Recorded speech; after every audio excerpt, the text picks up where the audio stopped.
Vamos lá, vamos começar, então. Então, bom dia, né? Boa sexta-feira a todos. Coloquei algumas pessoas aqui, mas, na real, se possível, eu gostaria da participação, né, de todo mundo que puder contribuir, seja o Menezes, da equipe dele, né, no que tiverem inseridos aí no processo que a gente estiver falando. Pedro Leite vai me ajudar como âncora. E a Su está aí comigo, né, Su, para dar um direcionamento na turma. Tô aqui, fazer figuração. Brincando. Imagina. Que isso, não, imagina. É, então, vamos lá. Ciclo de vida do cliente, né, jornada CRM, limpeza de base. O que eu queria trazer para reflexão nesse treinamento? Né, com foco no ciclo de vida do cliente fractal. Vocês vão ver, isso não está intrínseco a todos, e é sempre bom a gente revisitar, né, com as evoluções que a gente sempre tem também.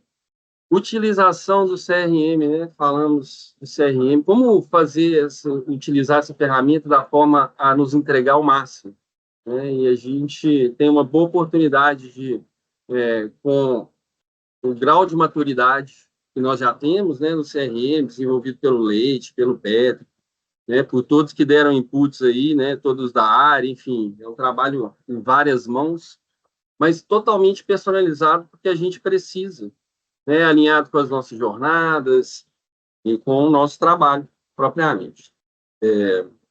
Jornada premiada, né, já falei, e a limpeza de base.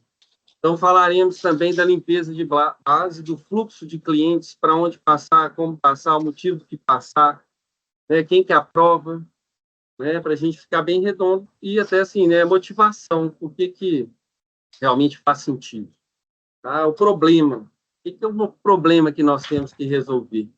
Vou compartilhar com vocês o NPS de formação fractal. O NPS é sempre, sempre, sempre, sempre olhado, muito com carinho, né? Seja na área de produtos, seja aqueles.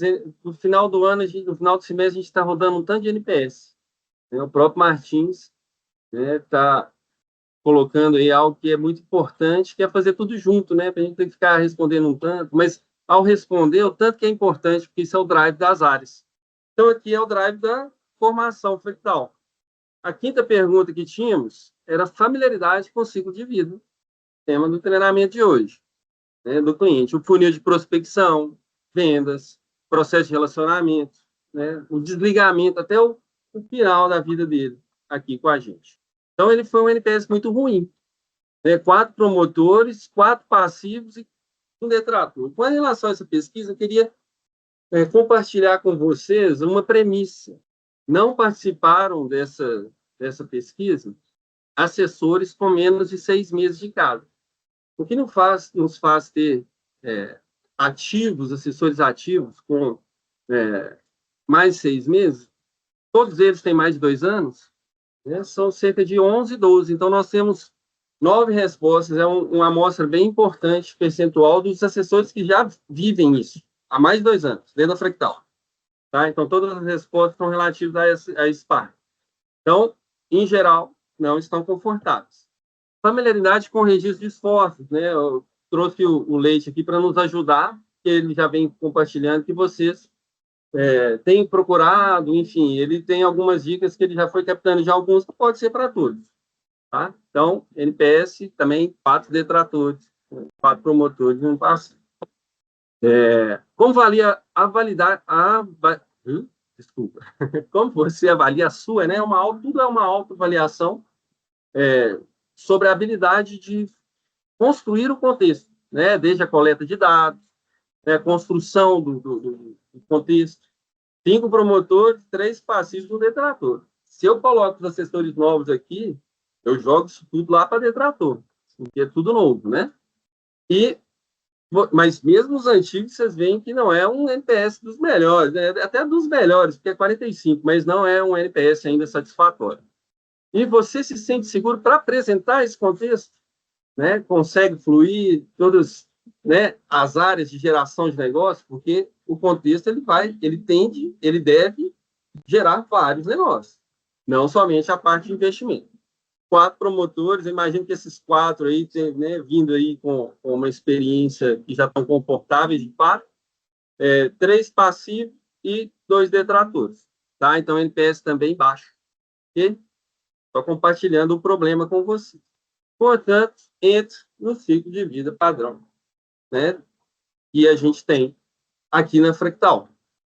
Todos conhecem o básico da prospecção, virou cliente de manutenção. Ele pode ser cliente de várias formas, ele pode ser cliente de investimento, ele pode ser cliente de câmbio, e não ter nem investimento aqui conosco, ele pode fazer, eventualmente, sei lá, algum seguro, algum crédito, enfim.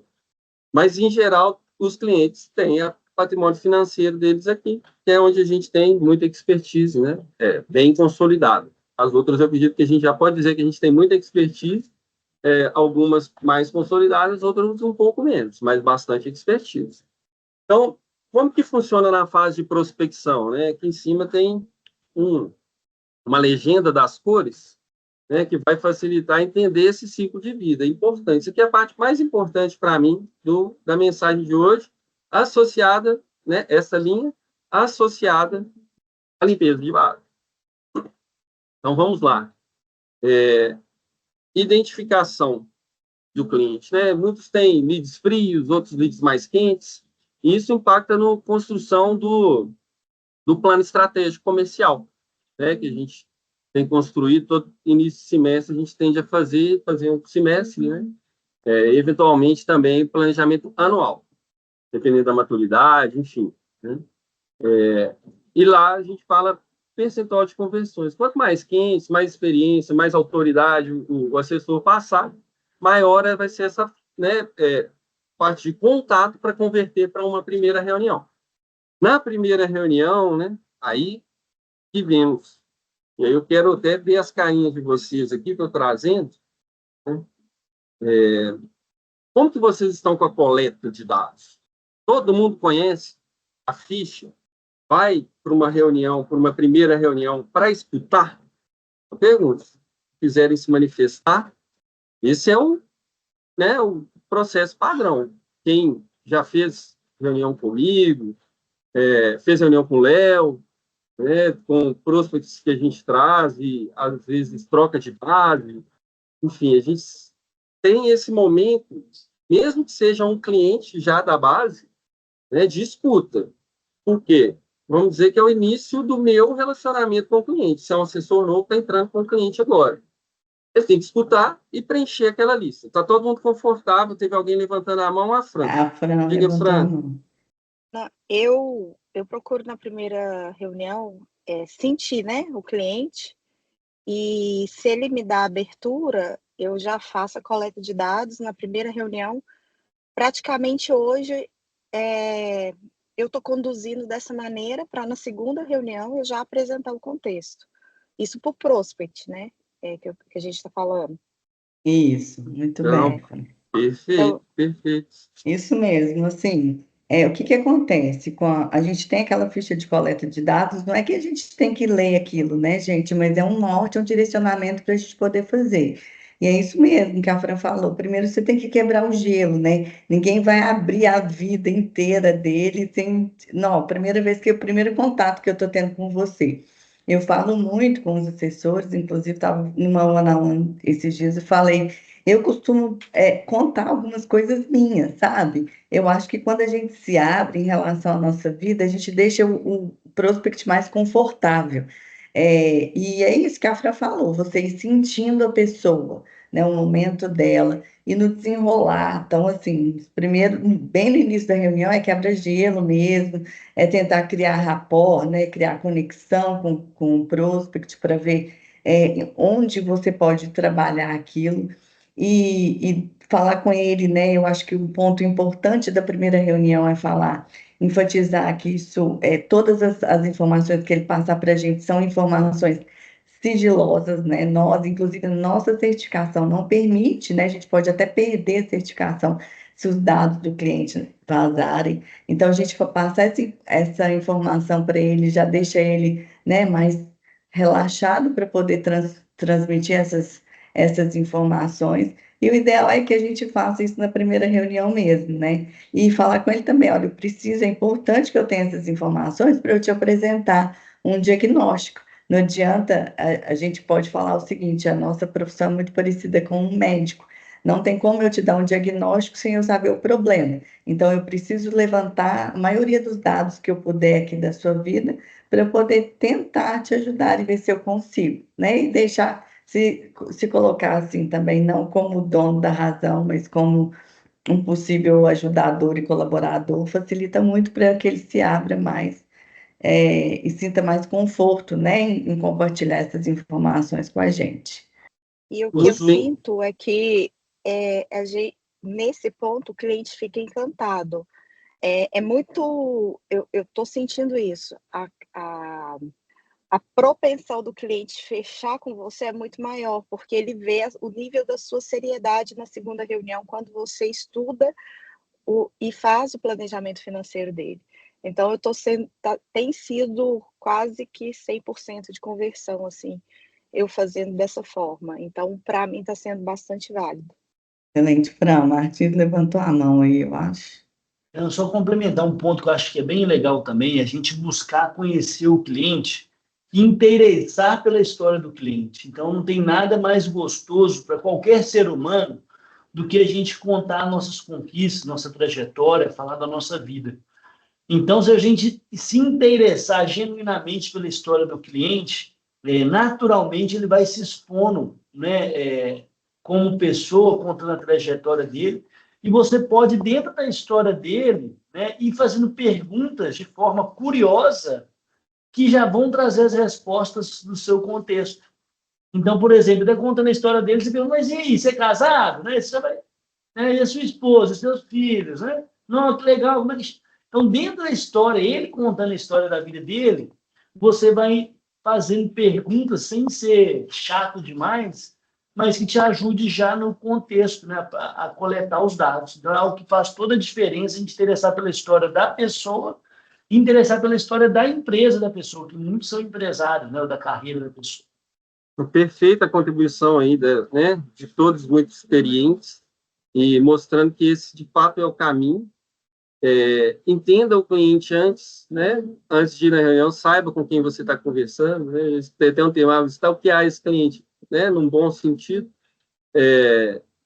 faça esse quebra-gelo, faça essa conversa com interesse, né, entenda da vida, da dinâmica da vida dele, porque isso não é números, os números talvez sejam mais diretos, né, quando você tem aqui, papapá, e tome notas, né, não precisa ser como a Su diz, que é pegar o formulário e lendo como se fosse pesquisa de IBGE, de forma alguma, longe disso, né? E faça as perguntas. Eu escutei de alguns assessores, porque às vezes eu não estou confortável, principalmente dos mais novos, não tem conforto. Seu papel é chegar e saber e perguntar, né? Você tem que sair da reunião, o seu objetivo é sair da primeira reunião com informações. Para a segunda reunião, como disse a Fran, fazer um encantamento, né? Então, colete bem os dados, prepare seu estudo, né? Tem dificuldade, assessores mais experientes já estão fluindo, estão conversando com a Gabi, né? Os mais novos colhem nos líderes, o líder vai direcionar, de repente, a pedir ajuda para algum assessor, ajudar numa etapa.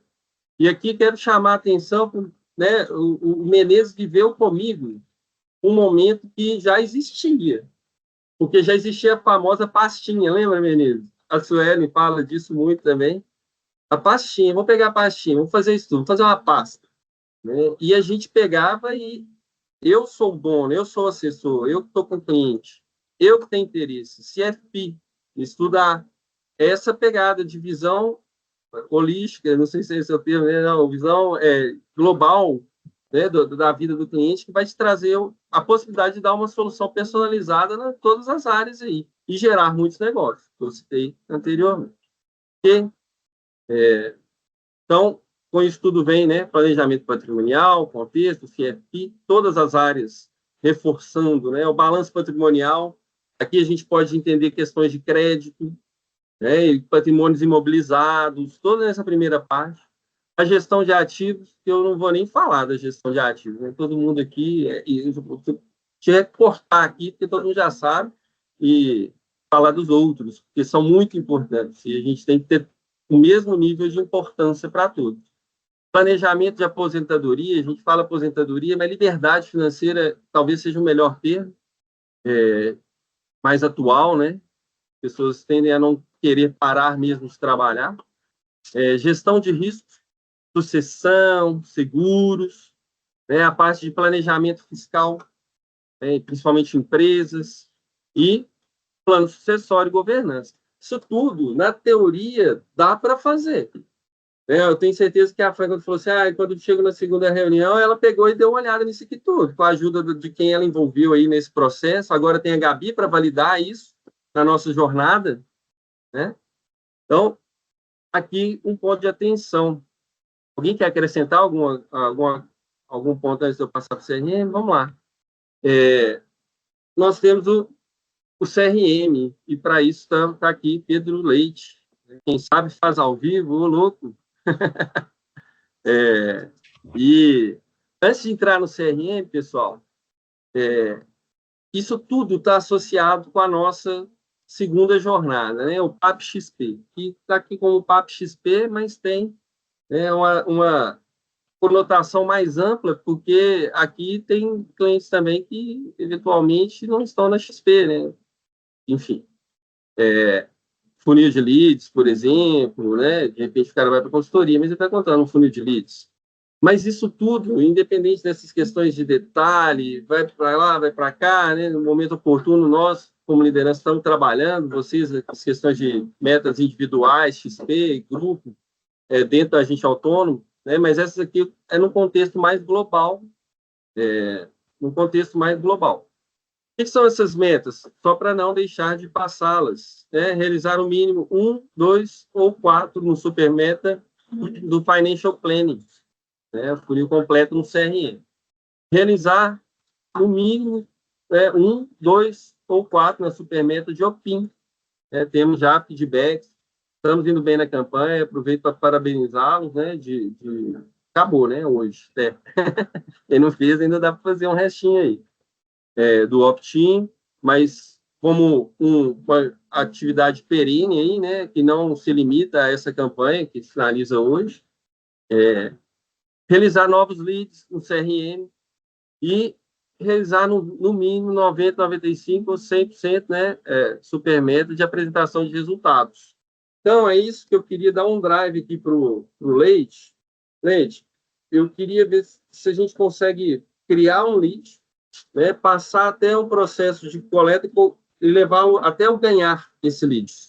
Rapidamente, você vai fazendo e a gente vai falando. Pode ser? Só complementar, Ivanor, eu queria pedir o reforço de todos aí para engajar no opt-in, né? E eu queria aproveitar e lembrá-los que os clientes que estão compartilhando, é importante que vocês façam o estudo prometido e acordado, né? Para não ficar, né, de carão. E hoje é o último dia, eu tenho certeza que até quem não engajou ainda, se pegar hoje a parte da tarde, consegue fazer essa super meta nos 4 itens. Tem colocado, inclusive, né, no Financial Planning do agente autônomo lá, para alguns clientes. Ok? Diga, Fran. Eu queria perguntar, talvez alguém possa me dar uma boa prática. Eu tive 4 clientes que eu tentei converter, quer dizer, né, passar no Open Finance, e principalmente o Santander está dando problema. Se for para eu passar as informações para o Santander, dá certo. Mas tentei pelo site, tentei pelo aplicativo do cliente. O cliente mesmo tem interesse, mas está dando erro. Fala, sempre fala assim, tente mais tarde. Foram 4. Para demais. Tendo esse problema, vá direto no Moltin para ver como é que está o status. Tem algumas instituições que estão tendo dificuldade mesmo de compartilhar, mas ele pode falar precisamente, em caso a caso. Bom, obrigada. Então, vamos lá, Leite. Perfeito, pessoal. Pode compartilhar a tela aí, pode... Só um minutinho, Fabrício, porque geraram algumas dúvidas na minha equipe. Uma delas é o contexto do Super Ranking e do Financial Planning da jornada, eles são computados juntos ou separados? Essa foi a pergunta, tá? Então, assim, o que que é nessa jornada, tá? Para quem perguntou. Existe o contexto do agente autônomo e o da consultoria. Dentro do nosso super ranking, tem a meta para os dois, certo? Tem a da consultoria e tem a da assessoria. O da assessoria é aquele financial planning da XP. E só que o da consultoria vai ser computado também, eles vão olhar tudo, mas tem a meta do financial planner da assessoria também, tá? Então é separado, certo? Isso. O super ranking, a pontuação, né, que tem aquelas ponderações, enfim, tem o contexto com a Gabi, com a validação da Gabi, para a consultoria. Na jornada, para fazer aqueles 16 pontos, parte importante dela é fazer o financial planning, o contexto também do agente autônomo. Correto, Martins? Se puder confirmar aí. Lembrando que pode acontecer, tá, gente? Assim, no caso, são duas coisas, o PAP e o Super Rank. O Super Rank, né, tá claro lá que é 100% consultoria, ok? O Super Ranking é 100% consultoria no funil que o Leite está apresentando ali, tá? O caso que nós estamos trazendo aqui do PAP XP, a gente está querendo incentivar que vocês ainda tenham uma pegada ainda mais forte e que faça, né, algo na assessoria, tá? Então, obrigatoriamente tem que ser na assessoria, não pode ser um lead, por exemplo, que você está fazendo no funil lá e vai ser um exemplo de um lead. Pode ser um cara que está fazendo para poder migrar para a consultoria, né? Então, a ênfase que a gente quer fazer aqui é algo que a XP possa ver, né? Mas pode-se coincidir, né, de ser um cara que vai estar na consultoria no futuro e vai contar ponto para lá também. Então, se for um cara, um broker, um advisor que está na assessoria ainda, você pode fazer nele com o objetivo de convertê-lo para a consultoria. Então, ele vai contar como ponto da consultoria. E vai contar como ponto também aqui na jornada, porque a jornada a gente vai medir mensalmente com esse objetivo. Tá? Então, inclusive, para aqueles clientes que talvez que não, né, que tem um perfil mais broker, e se vocês quiserem trabalhá-los também, pode ser usado o financial planning da própria XP. Tá? Então, acaba que um está contribuindo para o outro. Tá? Então, se vocês puderem dar, inclusive, atenção para aqueles que são advisory, é o que a gente recomenda ainda mais, que são pessoas que realmente precisam da assessoria nossa, e a gente tem a chance de levá-lo para a consultoria. Então, vai contar ponto duas vezes. Né? Você vai contar nesse financial planning aqui, que nós estamos querendo utilizar para a XP, como também para o financial planning do Super Rank. Perfeito, pessoal. Para super ranking, nota básica lá, é o único índice de esforço que está dentro dos KPIs, correta captação, ativação, índice de esforço, entrega com validação da Gabi, no contexto mais trabalhado, né, que pode ser feito antes do cliente virar para a consultoria, mas só vai ser computado quando ele estiver dentro da consultoria. O mais básico, que é o Financial Planning da XP, ele computa para a jornada. A jornada computa esse básico da XP e o ELF, né? O que a gente chama de ELF, que é da Gabi, né? Que está passando pelo ELF, que todos os clientes de consultoria, né, em alguma instância, tem que estar com isso rodando redondo. Perfeito? Acho que agora a gente pode seguir. A Fran tá com a mão levantada ainda, ô Fabrício? Tá, Fran, quer falar alguma coisa? Não, gente, desculpa. Eu esqueci de abaixar. Beleza.